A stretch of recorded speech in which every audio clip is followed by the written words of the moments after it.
And hindi naman mirror pag sabi ko na, oo, binavalue ko yung integrity. Tapos pag alis ko, hindi talaga, mandurugas talaga ako.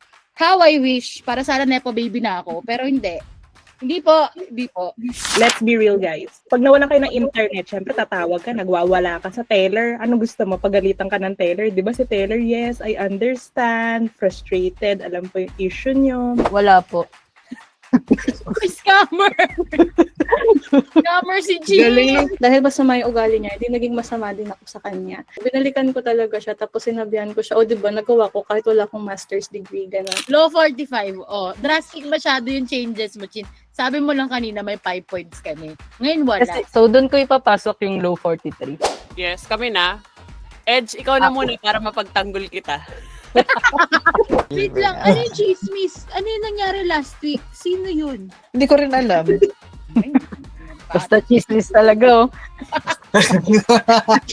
Ang bilis mo, ha? Ikompleto yung information. Parang sa plants, pag one is watered slowly, it normally thrives. Pero kapag na-flood mo siya ng sobrang dami, agad, ng too much water, it wilts. Oh, sino ka Ay,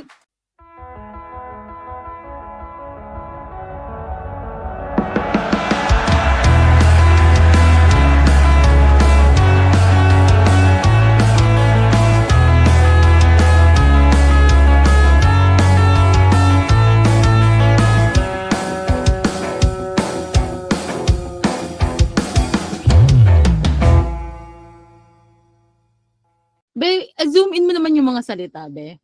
Kasi nakadikit na yan. Maraming salamat. Nakadikit na kasi yung mukha ko sa screen. Duling na ako, B. Okay. A customer angrily complains about a delayed delivery. Representative Callias. Okay. Alright. Okay. So, may chatbot. A chatbot detects a user's format to respond to... Okay. Siguro ako muna dyan. Tapos ikaw din si Casey. O, di ba? Kasi ganun kami ka-active as a group. Chin. Siguro yung example na mabibigay ko for Law 44 is kapag, when I handle escalations or yung mga issues with a coworker or with a client. Nabanggit niyo na to kanina, 'di ba? Yung parang dapat talaga naki-empathize ka doon sa situation kasi parang how I understand yung mirror effect is meron kasi siyang dalawang bagay. You mirror the situation or you mirror their psyche. So, when I handle kunyari client escalations, when I handle client escalation, I mirror their situation. Kasi it's one of the things na mapupukaw mo yung attention nila or magagrab mo yung attention nila and mako-convince mo sila na, oo nga, she understands me. Kasi, she's been in the similar situation, ganito pala ka-stressful, may mga scenario siya na babanggit, may nai-input siya sa struggle ko, ganyan. So, in a way, kahit I don't totally agree with the situation or with the values of that person, kapag mini-mirror ko sa kanya na, I've had the same situation, ganyan. Kumbaga kahit pa paano nakukuha ko yung loob ng client and kumakalma sila at mas nagkakaroon kami ng maayos na conversation and nagigear kami toward solution. Kapag kapag team member naman, not particularly sa VC, no, pero this is parang me as a person who handles a team.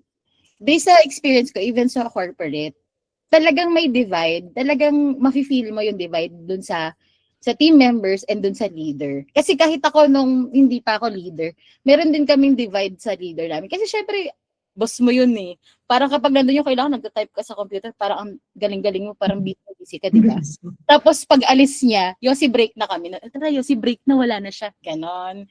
So, nung nagkaroon din ako ng chance na pumasok sa leadership roles, na-feel ko din yung divide na yon, na meron talaga. Kasi nga, alam nila din yung differences ng roles nyo, ng priorities nyo, so on and so forth. So, when I when I encountered that scenario, I mirror their psyche instead of their situation. Kasi alam na nilang magkaiba kami ng situation. Leader ako, tas kumbaga team member ko siya. So, di kami same na situation talaga. Pero when I mirror their psyche, it means that I mirror their values. If they value integrity, I also value integrity.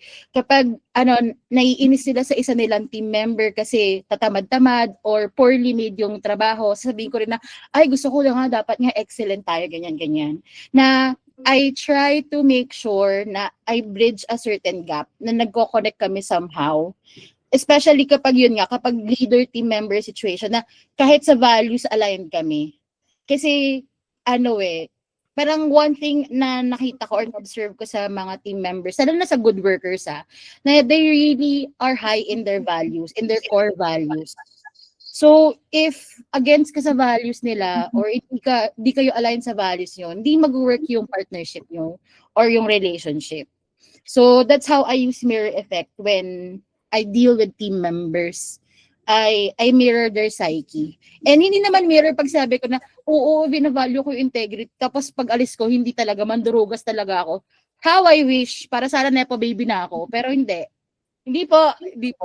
Siyempre, I still stick true to what I believe in. Pero at the same time, I reflect or I return back to them what I also feel na tingin ko same kami ng level or same kami ng tingin sa situation na ganun. Diba? So, hindi ba po ako nepo baby, pero willing po ako maging nepo baby. Yo, Ate Jan. Ay, Janet. Ate Jan. Galing mo nasabi na lahat ni Jana. Thanks, Jana. Yun na yun. Okay, next group. Next 15 points kami agad Next second promotion. Adaya naman. Kasi nga nag-ready na kami. May script kami. Magdudula-dulaan Alam naman yung nagsalita sa inyo eh. Ayun na, nagsalita na kami. Ito. Kamayan, marami pa daw time. Marami pa daw time para mag-explain ka. Akala mo na budget na to ni Chin. Oo. Alam mo 5 minutes na lang, Talagang tinatagalan niya, Hindi, sige. Kasi 44, ilagay mo na rin kasi dito. Kasi mirror effect, this applies to service industry. Let's be real, guys. Pag nawalan kayo ng internet, syempre tatawag ka, nagwawala ka sa teller. Ano gusto mo? Pagalitan ka ng teller. Di ba si teller, yes, I understand, frustrated, alam po yung issue nyo. Pag na-late yung example, na-late pagkain nyo, mahilig nga sila na, di ba, if it's late, it's free. Kasi alam nila yung frustrations nyo. So, yung from the word it says mirroring, kailangan nilang tanggapin na even if it's their fault, even if it's not their fault, they have to understand you first. So, part siya of connecting with the person, connecting on the issue, and understanding na kaya lang naman siya nagalit because A did not lead to B, it led to D. So, which is very applicable both in any in a work setup that we have. Like, pag may na-escalate ka naman, kailangan mo muna intindihin both sides. Nasabi nga ni Jana, you have to understand bakit ba na-escalate. Iintindihin mo si client, iintindihin mo din si resource kung bakit ba siya na-escalate. But at the end of the day, all you want to do is to solve the problem, or if hindi siya ma-solve, on how you can move forward without the problem happening again. So that's why importante for Law 44 na you have to mirror, to build a connection. Then from there, you acknowledge you acknowledge the situation so that in the future, hindi na siya mauulit. So it all leads down to building a relationship with, hindi ko masabing mo, jowain mo si person.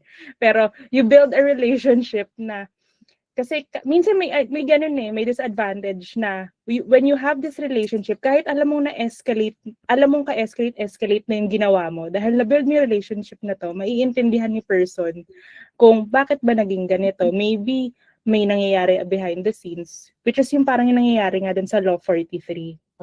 So, so it all leads down to understanding and on what naturally happens. So ayan, secured na ako, girla. Casey. Si Casey naman. Okay na po yung explanation ni Ate Ja, saka ni Ma'am si Jana. Ma'am Shio naman. Sige. Wait lang Kasi yung understanding ko with Law 44, it's not parang it's not to attack, but to reflect their behavior kasi. So they will be cornered by their own actions and their words. Parang ganon. So, siguro i-share ko lang yung experience ko before, wherein meron akong workmate na may superiority complex, and then ginagamit niya yung degree as a basis of your capability. Parang ganun siya. Punto ko na ito Kwento mo na yan eh. sorry. Game. Ayun. So, parang sinabihan niya ako na I have no right na parang i-proofread yung ginagawa niya kahit inutos naman ng boss namin. Kasi I don't have a master's degree.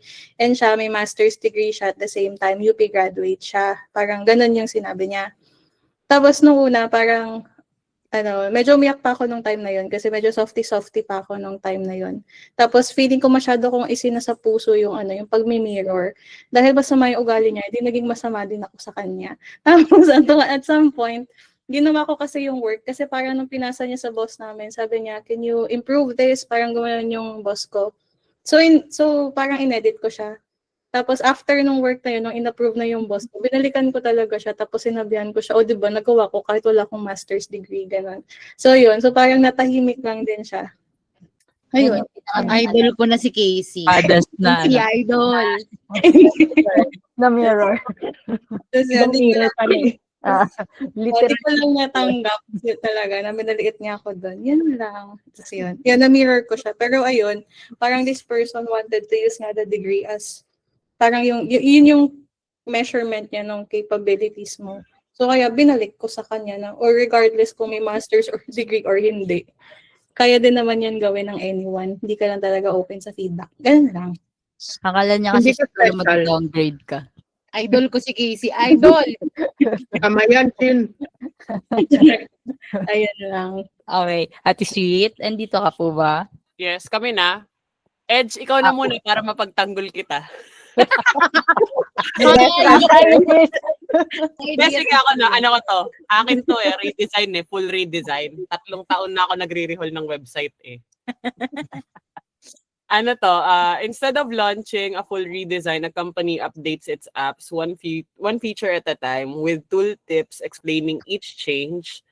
Users feel guided rather than overwhelmed and adoption rates improve. Team leader wants the group to shift from traditional email communication to a more organized task tracking system instead of enforcing a full switch immediately.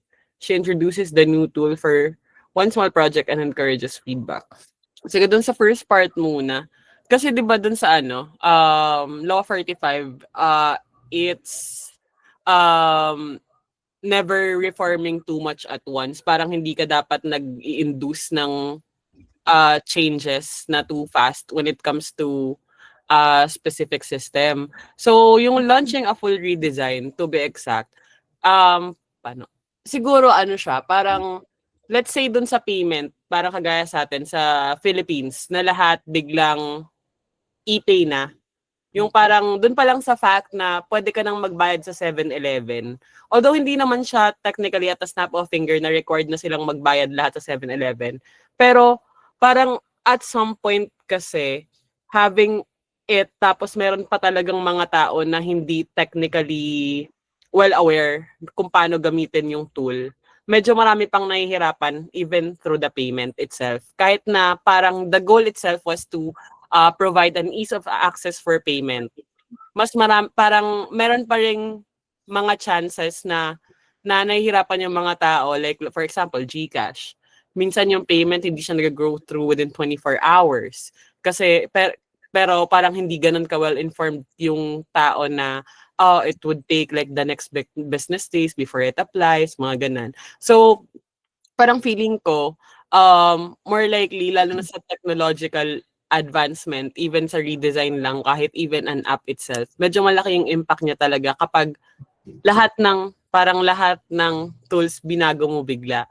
Di ba, for example, sa Messenger, kapag may isa nga lang doon na button na nabago, na-overwhelm na yung mga tao, hala, napindot ko, malito, ganyan. Lalo na kapag hindi siya na-explain properly how it should be used, parang ganon. So, I'd say yung analogy dyan doon sa sa parang, is like, parang sa plants, pag one is watered slowly, it normally thrives. Pero kapag na-flood mo siya ng sobrang dami, agad, ng too much water, it wilts. Oh, sino ka doon? Ay, wala kaming ganun. Group B. So, ano siya? Meron tayo ng quotation. Masyadong ginalingan ni Sweet. Sudden change. Ayun. So, yun. Grabe naman sa analogy, sa metaphorism, sa scenery.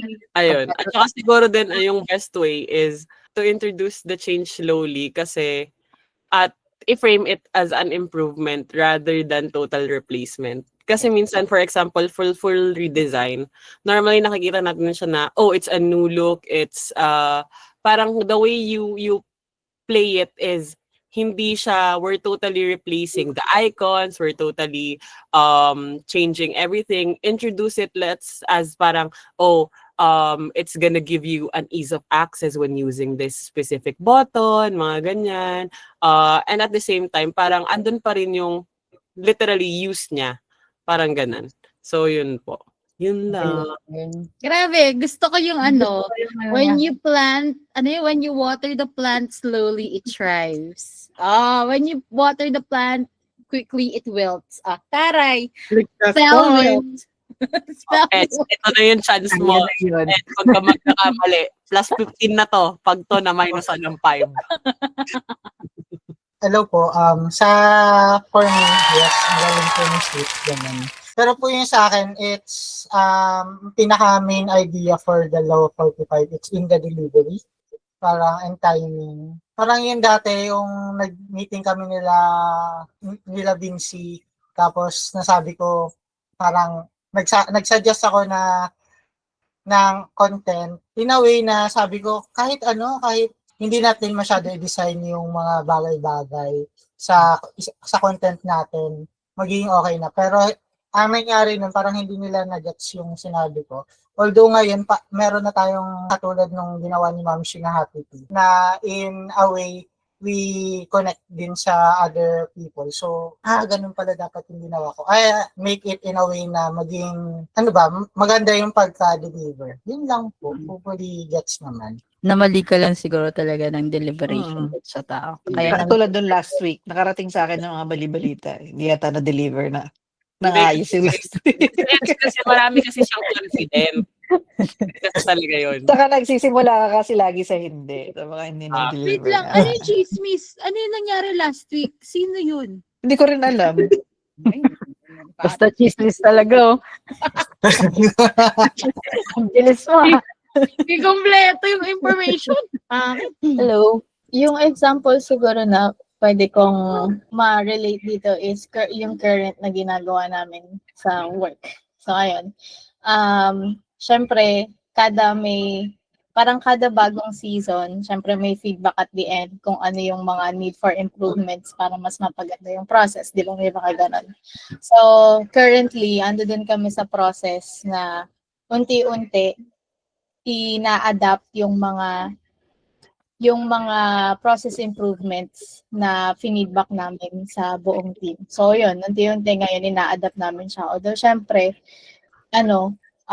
kami sa una, aminado ako, isa ako dun sa may makareklamo na, nabago naman na, okay na yun dati, may makaganon-ganon. Pero, over time, mas na-appreciate ko na, kaya pala binago to or kaya unti-unti lang yung change. Ayun, over time nga kasi nare-realize ko na much better pala yung mga ginawa ngayon, yung mga ina-apply na change. So, ayun, maganda din naman yung yung pagkaka-implement ng changes. Yun nga, again, nasa delivery din.